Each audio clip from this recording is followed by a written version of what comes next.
हैं वासुदेव शॉर्ट्स जी Islamabad high court के justice Babar Sattar साहब जिनके खिलाफ एक मुहिम चलाई गई, उनका पर्सनल डेटा लीक किया गया, उनका और उनकी फैमिली का, और वो सोशल मीडिया पर वायरल किया गया। उनके खिलाफ एक कैंपेन बनाई गई और कहा गया कि वो अमरीकी शहरी हैं, क्योंकि वो ऑडियो लीक के हवाले से जो है उन्होंने एक समात वो कर रहे थे और उस पर मुख्तलिफ इदारों के जो डीजीज़ होते हैं उन्हें तलब किया हुआ था। तो अब उन्होंने एक कट्टा और खोल दिया।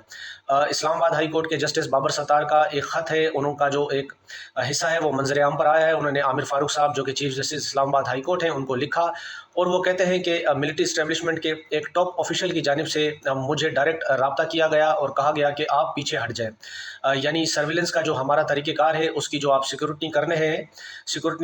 रहे हैं, उससे आप पीछे हट जाएँ, जो कि मैंने उनकी बातों को